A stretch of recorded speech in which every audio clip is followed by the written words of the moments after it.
Hello everyone, I'm Jennifer Jiggis with Quilters Select, and I want to share with you today some information and some tips, hints, and tricks on creating a Dresden plate block. So we're going to start by having a look at the Quilters Select Dresden rulers. Now this ruler was created in conjunction with Susan Cleveland of piecesbewithyou.com. And the things that I'm going to share with you today are specific to this particular ruler, but also for additional inspiration, you may want to have a look at the Dynamic Dresdens book. This is available at all Quilters Select retailers.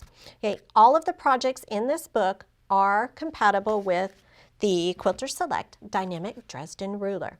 So let's have a look first of all at the ruler itself. It does have or feature the non-slip surface across the entire back side of this ruler. This is really nice for accuracy when you are cutting out the wonderful Dresden plate wedges. The more accurate your wedges are cut, the easier it will be for you to be nice and precise as you're stitching, and the more apt you are to have a Dresden plate that lays nice and flat like the one that we see here. When we're looking at our Dresden plates, this particular version is done with an applique center and the single point wedges. You can also create double point wedges, but for the purpose of today's video, we're going to have a look at just the one side that's wedged and the inside with an applique. Because I'm planning to cover the center anyway, I decided that we would go for this example with something that is cut right on the edge of the ruler. Now you can choose to cut with your fabric wedges down at the very bottom edge, and the further you are closer you are to the bottom edge, the smaller the circle in the center of your Dresden plate will be. The further up you choose to cut your wedges, the larger that center area will be. If you had a fabric that you wanted to showcase in the center of this block, a very large print, you may want to work with blades that are cut with a larger opening in the middle of the fan. Our markings come up the ruler in half-inch increments so that you have a lot of flexibility in what size you opt to leave that center opening in your Dresden fan. There's also markings indicating those 1/4 inch seam allowances. So again, if you're fussy cutting your fabrics, or if you just want to spot check yourself as you are building out your wedges and joining them together, you will be able to do that very quickly and easily. The same thing with the markings that show you where the top points for your fan blades are, and the same for the bottom. So again, the closer your fabric is to the bottom edge of the ruler, the smaller the opening in the center of your Dresden plate will be. The further up it goes, the larger that opening becomes. So for this exercise, I have opted to go with a 5-inch strip of fabric. I've already cut my strips, so we have one here to play with. And I will be using the bottom edge of the ruler as my guide. So I want to start by making that first cut and getting our angle in place. Now because I am working with a ruler that has a full non-slip surface on the back, I find that it's very handy to use my Quilters Select handle. That way, if I place my ruler on the fabric and I need to fine-tune position just a little bit, I can just wiggle that ruler around just enough so that it is accurately laying on the fabric. So to make that first cut, to get our angle going on the one side, I have the raw edge of the fabric along the bottom edge of the ruler. The top edge is at my 5-inch marking. And we'll make that first cut, get our scrap out of the way. And now because I do have that non-slip coating on the back and I'm working with a Quilters Select mat, I can just turn that unit right around and continue to cut. So we'll make our first fan cut. We'll slide the fan wedges out of the way. We'll turn that ruler, position the edge of the ruler at the edge of the fabric, spot checking myself that my strip is straight and my 5-inch marking is still at the top, raw edge of the fabric. Cut, rotate my ruler, and cut. And continue in that same process until I've cut enough fans or enough blade fabrics to complete my fan. Now this happens to be the 18-degree Dresden plate ruler, and so it requires 20 blades in order to go all the way around the circle. And so that's what we would be cutting for this particular example. Now once I have my blade units cut, the next step is going to be to fold them right sides together and then stitch at the top and at the bottom of the blade. Now I like to insert my fabric into the machine from the open edge, not the fold. That way, if any shifting of the fabric occurs as I'm stitching my way down towards the fold, I know that I'm going to end at the fold. If we stitch this way and something starts to shift, we could end up with our fabric being off just a little bit at the other side. So this is going to give you more accuracy by sewing from the open edge in and then the open edge in, so that you end up with a unit that looks like so. Now for this particular quilt block, because we are covering the center with the applique, we really only need to sew the top part or the wider part of the fan blades. Once we've sewn them, we're going to turn them right side out. So we have that nice little hat that forms at the top edge of the blade. I like to use my point turner. It has a rounded tip, so I don't need to worry about it poking up through the fabric, but it helps to lay that point and lay that seam nicely in place. Now our seam here should end up in the center of our blade.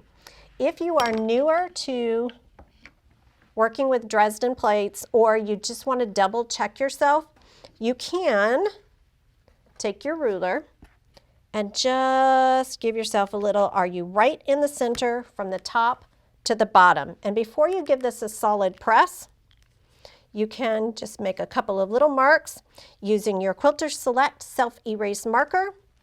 That way you know that when you press this angle down, that it is lining right up towards the center of that blade. Once all of your blades have been constructed and pressed, now again, this one has the center covered with an applique portion, so we don't need to do anything here at the bottom.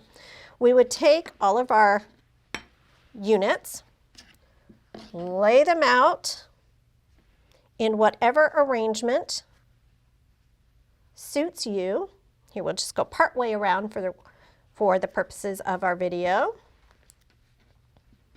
And then you'll start to join the blades together. I like to join mine in pairs of 2.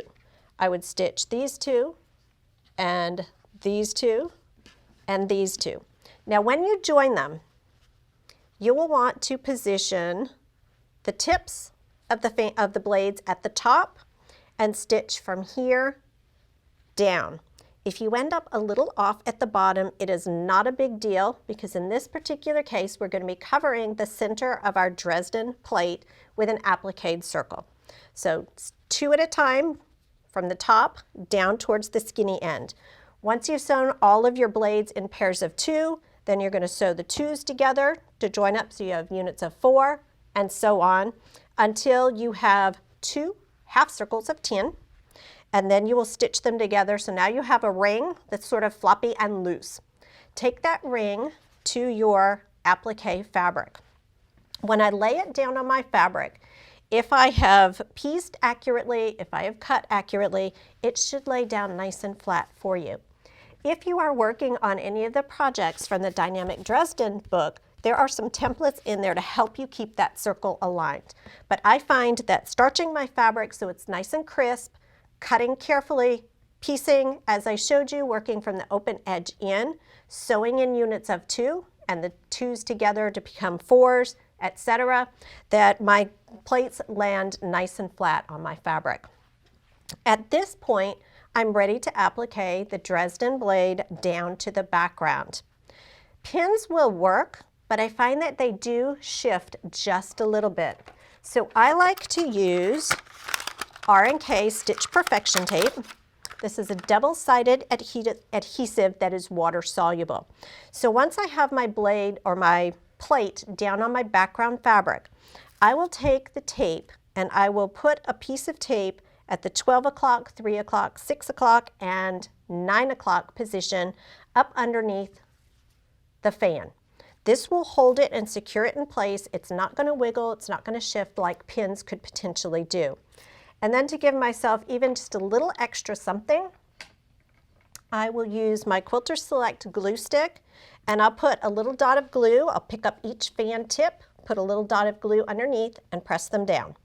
And that helps to hold everything nice and securely so that when I'm ready to applique, I don't need to worry that anything's going to shift. I'll be much more accurate. Now, I love this Quilters Select glue stick. It dries clear, it goes on yellow so I can see where it is. I'm much more precise in where I am placing that glue, and it dries quickly so that by the time I've gone through and hit the tips of each of these points on my Dresden plate, the glue's dried and I can go right to the machine and stitch. I personally like a blanket stitch to applique this in place. So I'll go all the way around my fan blades with a blanket stitch, and I like the straight part of that stitch to ride right along the edge of the fan, and that little bite to just sort of creep right in, and it holds each of the Dresden blades in place. For something like this, I really like my Quilters Select 80 weight thread. It's very, very lightweight. It's going to sink right into the fabrics and be almost invisible. It'll look like we did this by hand. Now, when we get to the center, because it's open and it's raw, we need to do something. So I've chosen to applique a circle in place over that opening to cover it up. I used a very scientific approach. I found something in my sewing room that covered that circle, and I drew the circle on the back of my piece of fabric. So I know you all have circular items. And by the way, it doesn't need to be a circle. It could be a circle, it could be an oval, it could be a hexagon, it could be a diamond shape. It is completely up to you. Whatever shape you want to use to cover up that center area. So I took my circular item that I had laying around in my sewing space that fit over that opening in the Dresden plate. And because I do not like to have to do all of that edge turning, particularly on a circular project, I used a piece of Floriani Wet and Gone stabilizer. I took my fabric where I had drawn my circle and I stitched around the drawn circle through my fabric, which was right side down over my Wet and Gone stabilizer. Then I cut out around the outside edge. I cut a little opening in the back of my stabilizer. I turned my circle right side out, used my point turner to push those edges and those seam allowances out so it was nice and flat, went back to my Stitch Perfection tape to secure my circle to the center of my Dresden plate, and then I just used a little blanket stitch to go around and to secure it in place. Easy, easy, easy, and stress-free stitching. So I hope that you will experiment with these rulers, that you will come up with some projects that are absolutely amazing, and we cannot wait to see what you are creating with the dynamic Dresdens.